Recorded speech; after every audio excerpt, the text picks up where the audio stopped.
Andy Eigenman at partner na si Filmar nagkaayos na, narito ang buong detalye. Babaeng sanhi ng gulo na si Pernilla Shu kilalanin natin.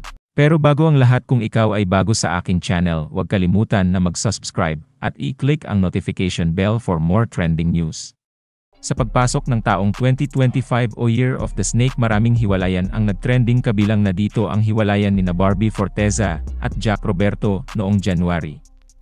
At ngayong February, naging mainit na usap-usapan ang malaking away sa gitna ng actress na si Andy Eigenman at partner nito na si Filmar Alipayo. Inilabas nga ni Andy Eigenman ang tungkol sa sakit na naramdaman nito nang malaman niyang ang kanyang fiancé na si Filmar Alipayo at ang girl best friend nito na si Pernilla Shu ay nagpalagay ng couple tattoo ng numerong 224 na ang ibig daw sabihin ay today, tomorrow, forever. Ilang serye ng post ang ibinahagi ni Andy noong isang araw lamang na nagpapahiwating na nagkakalabuan na ang kanilang relasyon.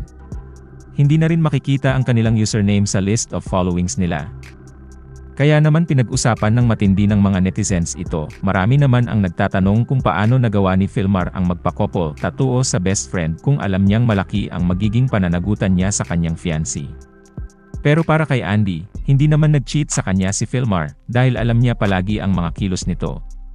Lagi rin silang magkakasama, kaya imposible raw na magagawa yun sa kanya ni Filmar. Nag-post ng mga rants ni Andy dahil nasaktan siya sa pagtraidor sa kanya ng kaibigan ni Filmar.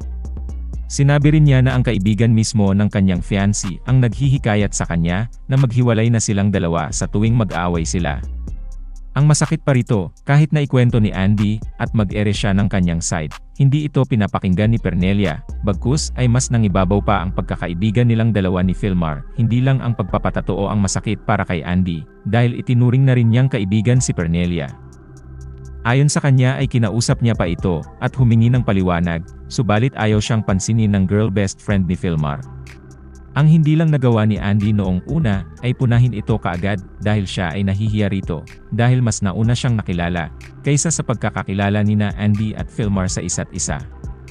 Doon pa lang daw dapat ay naagapan na sana ang maliit na problema at nang hindi na ito lumaki pa. Dahil sa painit na ng painit ang issue, minabuti naman ni Filmar na sumagot sa mga aligasyon at nagpost ng kanyang saloobin. Sinangayunan na lang niya ang mga sinabi ni Andy sa mga post nito. Ipinagpalagay na lang din niya na kung ano ang gustong isipin ng mga tao sa kanya, at sa nangyayari sa kanila, hahayaan na lang niya ito. So sino nga tong naging sanhi ng pag-aaway ni Andy at Filmar? Si Pernilla Shu ay isang Swedish underwater photographer sa namamalagi sa isla ng Siargao. Taong 2013 pa noong magsimulang magpunta at lumipat ng Pilipinas si Pernilla, nakilala niya si Filmar dahil sa kagustuhang matuto na mag-surf at bilang naninirahan siya sa isla ng Siargao. Naging malapit silang dalawa at nagkaroon ng malalim na pagkakaibigan. Si Pernilla rin kasi ay isa sa mga ninang ng panganay ni Andy at Filmar na si Lilo. Bukod pa dyan ay nagtayo na rin siya ng ilang negosyo sa Siargao. Konektado siya sa Monday's Cave Siargao at sa kauna-unahang run club sa isla na Siargao Runners. Gayunpaman tila isang magandang balita naman ang bumungad sa mga fans at sumusuporta kina Andy at Filmar bilang pamilya.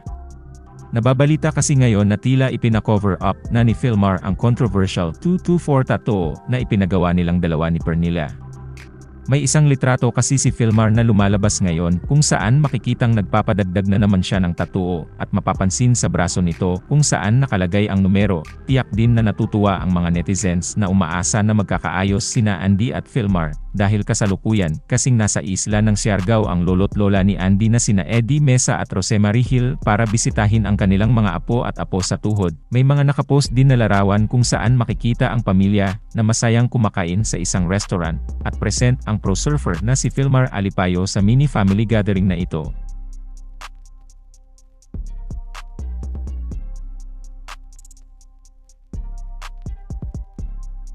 At para patunayan na nagkaayos na talaga sila, nag-post din si Filmar sa kanyang social media account at ibinahagi na sa wakas ay okay na sila. It all went way too far and should have been handled in private. Ok na kami sanan okra kami.